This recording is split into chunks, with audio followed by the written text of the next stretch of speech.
Well, welcome to this introduction on working with rituals. I really wanted to do this because I think working with rituals is an amazing way that we can get in touch with ourselves, but also to create something that provides us with a focus for whatever we're trying to do. I've decided that I think the best way to show you what to do or introduce it to you is to actually run through the setup and moving through a particular ritual. In this case, what I thought would be great would be to do it for a moon ritual, which is the most beautiful and the gentlest of rituals. But before we go through it, why or what are we doing when we're setting up this space?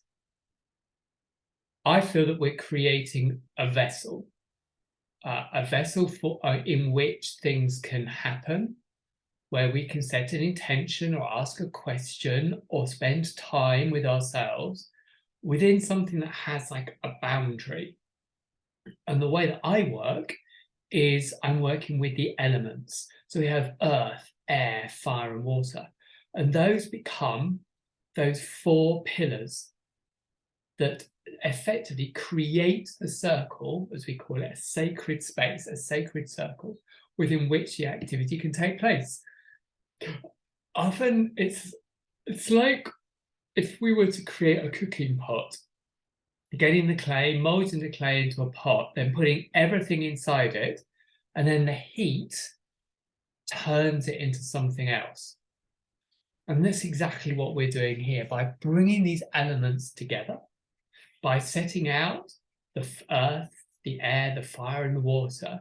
We're providing structure, the framework for a sacred space or a vessel. And then we put ourselves inside it. And then through what we're doing, we're creating something that then can emerge from within that. Maybe it be a request of something that we want, and which is what we're going to do in this case. Maybe it's information that we want to receive. Maybe it's just sending something out into the world or balancing ourselves.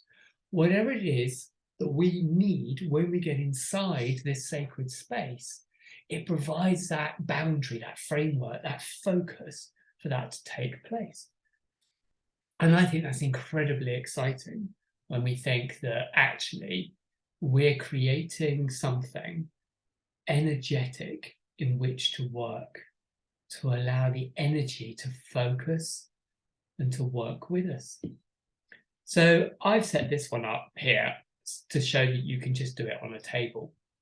But equally, when I mostly do it, I do it on the floor and have much bigger area because I'll physically take myself through the ritual. I'll walk it. Whereas on a tabletop, you can energetically see yourself in different places. Or what you can do is find something that you give the thing that resembles you, and you move it, depending on where you are. And that can provide part of your focus as well. So what are we dealing with? Well, we've got these four elements of earth. So what you need to do is to find each element something that symbolizes that for you. At its simplest, it can just be the written word, earth, air, fire, and water. But if you've got anything else, like for me, the one you can see on screen is this. It's a piece of fossilized timber that I was given. In fact, I think it looks rather like a bear. But it feels very grounding. It feels very solid. I like the way that this, for me, symbolizes nature, the land, growing on the land, but it's because it's been fossilized. It has that sense of earth. So that sits in that position B for me. Air. This is actually an incense burner. Okay. Has the word peace sitting on it and a hole for your incense. Incense, that smoke, that light, that always feels like it's a very airy quality. Other people I've seen use feathers, things like that create a sense of air for you. And that sits in position C.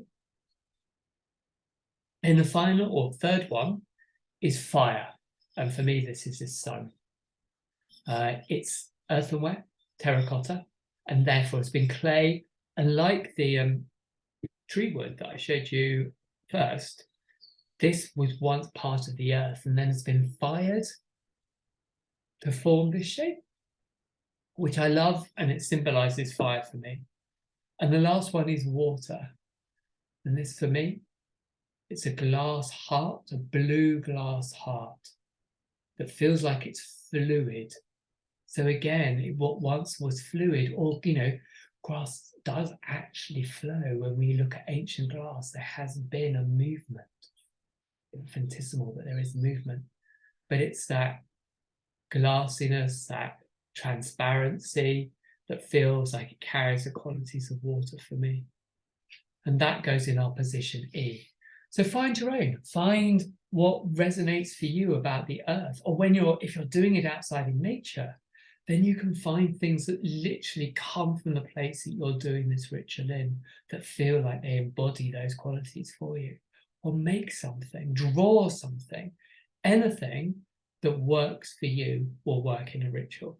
This is something that's meant to be enjoyed and fill you with joy and excitement. So if you've got anything, and if you make it yourself, you add an extra special quality to it as well, because it's something you've created for your ritual. On the other side, also have a think when you're approaching a ritual about what you're wearing. Magicians used to have a set of clothes that they would only wear for rituals, for a very good reason, because it is believed that whatever you take into the ritual has an impact on that ritual. So whatever you're wearing, where you got it from, how it was made, who gave it to you, all of that will have a bearing and an impact on the ritual. Therefore, if magicians only wore clothing that was only purely for rituals, then other than sort of clearing them of the ritual, effectively there was nothing left outside of that. And that's one of the important things when you're doing rituals, is actually to understand about how much has an impact, whether it be the phases of the moon, whether it be where the sun is in the sky, what planets are doing, what astrology is happening, what days of the week it is. All of these things can have an impact on it. But fundamentally, if you want to do a moon ritual, doing it on the new moon, on the full moon, will give you a different sense. The new moon, very good for setting intentions. The full moon, for receiving. But if you set those all up, first you set up the B, C, D, and E, as you can see on your screen. And then you see if they're in balance. What I mean by that is you can move them in, around, out, up, down, and just feel when all those four elements are harmonious and feel like they're together. Now, in some cases, it might be that one, it doesn't have to be absolutely aligned, a perfect square or perfect form. Because one element may need to be moved out a bit. You can play with it and understand exactly how it means to you to feel that it is in balance and present. Allow yourself to move them right out, move them right in. Feel how it changes the space and play with it until you've got it balanced. The thing is that we're always on the same orientation. So wherever you put B, C, D, and E, that position 1, where you are seated, where I've taken this image for you to look at, that is the north point. So you start in the north. So the earth sits in the northeast. The air, the southeast. The fire, the southwest. And the water, the northwest. So number 1, the north. 2, east. 3, south. 4, west. You orientate the ritual like that. So you are moving from the north through to the south. So point A is our north node, our starting point. It's where, if you're doing it on the ground or doing it in nature, you position something that you start on and walk on first of all. And then you're going to process through the circle F in the center, the power point, the point where you ask or you receive where you spend time thinking about what you need. And then G, the south node, where you're going, the direction of travel. And I'm going to go through all of those ones as we go through the whole ritual, but to set it up in such a way. Now, the north node and the south node can also be anything that resembles those things for you. So what you might want to do is to use, say, the new moon, a symbol for the new moon. Or maybe you could use your own astrology symbol for where you're starting off. Or anything that denotes a start and an end, a north or a south, a beginning or an ending, that holds that vessel in place for you as well. They can be as simple, as elaborate as you feel able to want to make. When you've got everything set up and you feel ready to begin, then you stand just outside of the circle, so not on the A point. And this is where you ground yourself. This is where you actually spend time letting everything that goes on around us on a daily basis go. You bring yourself into the present. Now, the grounding can be a number of different things. I've known people who use a blue cord that extends out from them down deep into the earth and attaches to an anchor deep within the earth that holds them. Or there's the crystal that exists in the middle of the earth. You can send a white light down and wrap it around that crystal. It's about holding yourself in the present.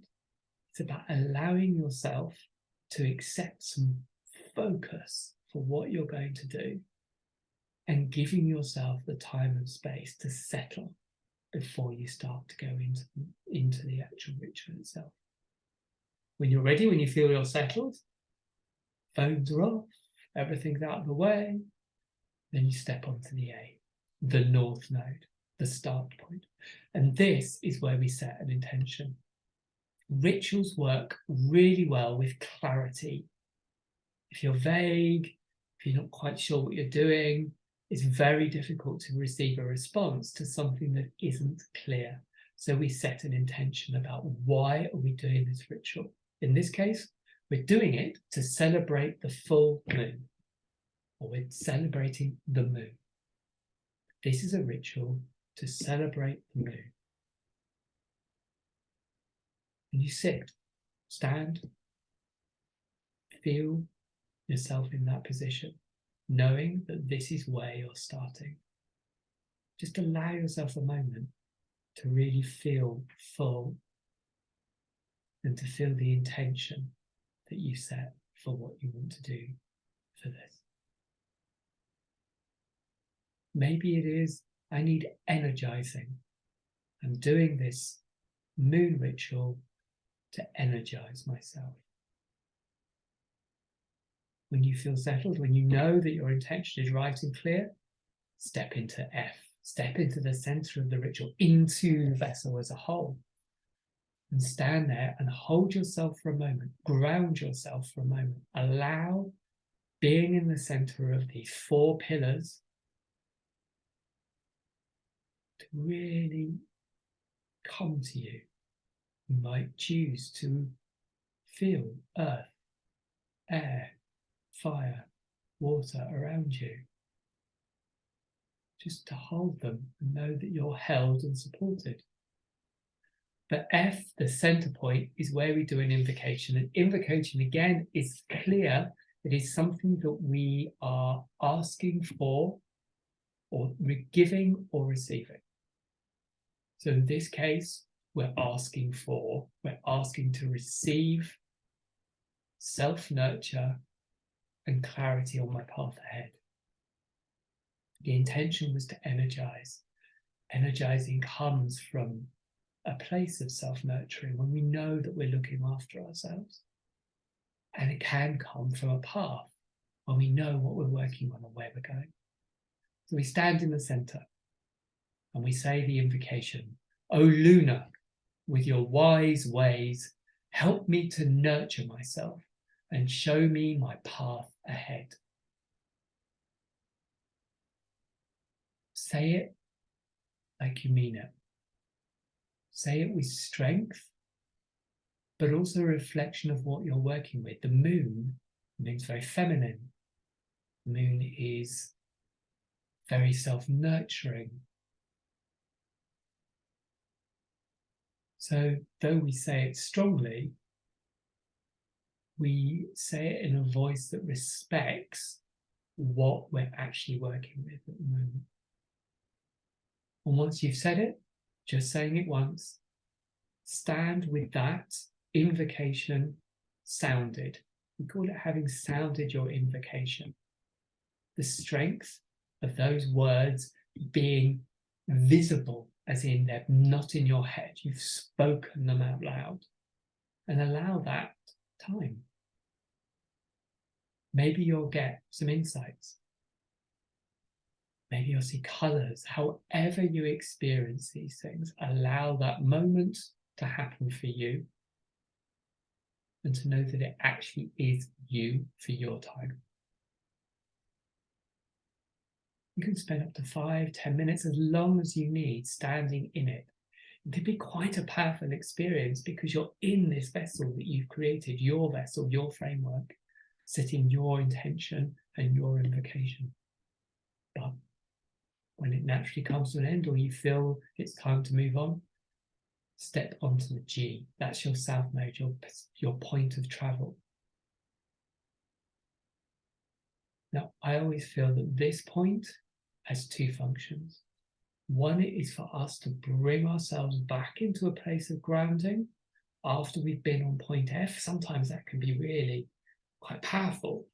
So you're bringing yourself into a point of grounding.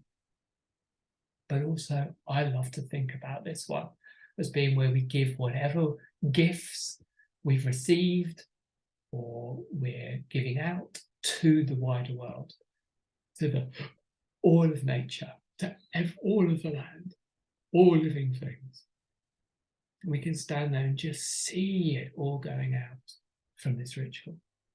So we bring it into balance. We ask, we give. Spend as much time as you need just seeing that all going out. And when you're ready, step off again like we did at the very beginning. We stood before we went on to A, step off G and stand with your back to the ritual. And allow yourself a moment of thanks and appreciation as you close the ritual down. Just give yourself a steadying moment. Feel the difference of being outside of the ritual space rather than being inside it. And give your thanks and your appreciation to the elements, to anything that's been there to help you, to the moon, if that's who you've been working with. And then what you need to do is, once you finish that, is to dismantle it, to completely take it away, to show that everything has been finished and everything has been done. And the ritual is closed. You don't want to leave it open-ended. You don't want to leave it all standing there. You set it up in the space. You made sure it was balanced. You went through it. And now you dismantle it and put it all away. I'm going to stop sharing for a moment.